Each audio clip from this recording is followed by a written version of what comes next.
मथुरा में 2 दिन पहले दरोगा भर्ती परीक्षा देकर लौट रही एक छात्रा के साथ दुष्कर्म का मामला सामने आया था, जिसमें छात्रा ने अपने एक मित्र और एक ड्राइवर पर दुष्कर्म का आरोप लगाया था। गौरतलब है कि छात्रा परीक्षा देकर एक कार में अपने मित्र के साथ लौट रही थी।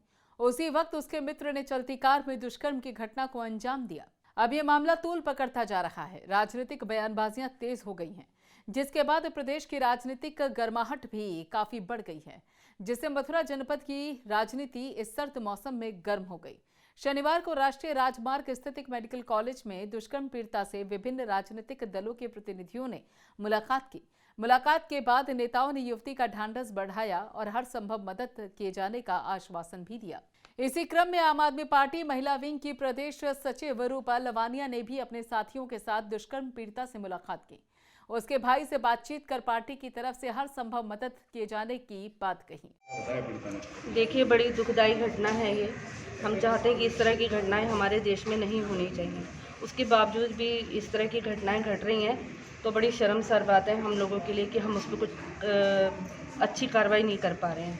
पहली डिमांड तो हमारी ये है कि लड़के को पूरी तरह जो सज़ा है वो मिलनी चाहिए, और दूसरा ये है कि मेरी सबसे बड़ी जो मांग है आज आप लोग के माध्यम से प्रशासन से, कि जो लड़कियां पेपर देने जाती हैं, जो एग्ज़ाम होते हैं, उनका जो एग्ज़ाम का जो टाउन होता है वो होम टाउन रहना चाहिए लड़कियों के लिए। तो मेरी प्रशासन तक आप लोगों के माध्यम से बात पहुंच जानी चाहिए कि लड़कियों के लिए जो एग्ज़ाम का सेंटर वो होम टाउन होना चाहिए।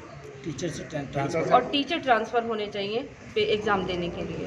पीड़िता से आपकी मुलाकात हुई? जी, पीड़िता से मुलाकात तो कह नहीं सकते हैं, परंतु फ़िलहाल स्टेबल लग रही है बच्ची, और पर वो मिलना नहीं चाहती है, और हम भी समझ सकते हैं कि वो क्यों नहीं मिलना चाहती है, और हम भी उसे परेशान नहीं करना चाहते हैं। भारतीय जनता पार्टी के जिला अध्यक्ष मधु शर्मा के नेतृत्व में भी एक प्रतिनिधि मंडल ने दुष्कर्म पीड़िता से मुलाकात की और उसके भाई से बातचीत कर स्थिति का जायजा लिया। बीजेपी जिला अध्यक्ष मधु शर्मा ने प्रदेश सरकार की ओर से पीड़िता को हर संभव मदद दिए जाने का आश्वासन दिया। सबसे पहले तो कहना चाहूँगी, बहुत ही दुखद घटना है और आरोपी जो थे वो पकड़े गए हैं और उनको कठोर से कठोर सज़ा मिलेगी, ऐसी पूरी उम्मीद है मुझे।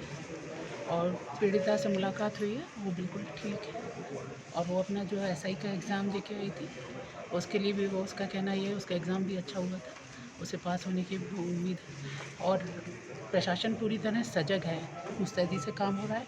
यहाँ पे देखा हमने, डॉक्टर्स ने पूरी अच्छी व्यवस्था कर रखी है, कहीं कोई किसी तरीके की दिक्कत नहीं है। इसके बाद कांग्रेस पार्टी के एक प्रतिनिधिमंडल ने पूर्व विधानमंडल दल नेता प्रदीप माथुर के नेतृत्व में दुष्कर्म पीड़िता का हालचाल जाना और उसके भाई से भी बातचीत की। दुष्कर्म पीड़िता और उसके भाई से मुलाकात के बाद कांग्रेस की राष्ट्रीय सोशल मीडिया प्रभारी पंखुड़ी पाठक ने मदद करने का भरोसा दिया। देखिए, पीड़िता से थोड़ी बहुत हम लोगों की बात हुई। उसने कहा कि मैं अभी इस मानसिक अवस्था में नहीं हूँ कि मैं बहुत ज़्यादा किसी से बात कर सकूँ।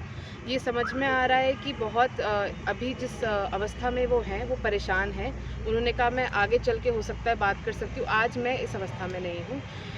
हमने उनसे पूछा कि उनकी क्या मांग है, तो ज़्यादा कुछ वो बोल नहीं रही थी। हो सकता है कि किसी तरह का दबाव भी हो, या आगे देखने का, ये हम लोग जब अपनी जांच आगे बढ़ाएंगे तब हमें जानकारी होगी, क्योंकि आज परिवार का भी कोई अन्य व्यक्ति यहाँ पे हमें नहीं मिला। एक भाई मिला है जो कि मानसिक रूप से पूरी तरह से स्टेबल नहीं है, तो जो दूसरे भाई हैं उनसे मिलने का हम प्रयास करेंगे, तभी जो असल जो कहानी है और जो असल पिक्चर है वो हमें वहीं से समझ में आए। देखिए, जैसा मीडिया के माध्यम से भी हम लोगों को पता चला कि जब पीड़िता को ये लगा कि किसी तरह की उसकी सहायता नहीं हो रही है, या जिस तरह की कार्रवाई होनी चाहिए, जो तुरंत एक मेडिकल होना चाहिए था या गिरफ्तारी होनी चाहिए थी, या एक संवेदनशील तरीके से उसे आश्वासन मिलना चाहिए था कि आपके साथ ये दुष्कर्म हुआ है, सरकार आपका साथ देगी, वो आश्वासन ना मिलने की वजह से उसको इस तरह का कदम उठाना पड़ा।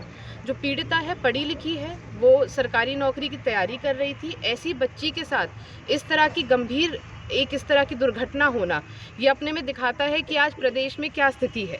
जब प्रियंका जी बात करती हैं लड़की हूँ, लड़ सकती हूँ, तो इन्हीं लड़कियों के सशक्तिकरण की हम लोग लड़ाई लगातार लड़ रहे हैं। और ये लड़कियाँ जो आगे लड़ना चाहती हैं, अपने पैरों पे खड़ा होना चाहती हैं, अगर इस तरह के हादसे उनके साथ होंगे तो उससे पूरे प्रदेश की लड़कियों का मनोबल टूटता है। इसीलिए बहुत ज़रूरी है कि इस लड़की को न्याय मिले, इसे इंसाफ मिले, और सरकार की तरफ से जो भी संभव मदद हो, वो भी हम लोगों ने कुछ मांगे हैं जो हम प्रशासन के सामने रखेंगे, उसको वो सब मदद मिलनी चाहिए। देखना होगा कि इतनी मुलाकातों के बाद भी पीड़ित को न्याय मिलता है या फिर वो दर दर की ठोकरें खानी पड़ती हैं। मथुरा से अमित की रिपोर्ट, सीटेन न्यूज के लिए। चलिए शुरू करते हैं।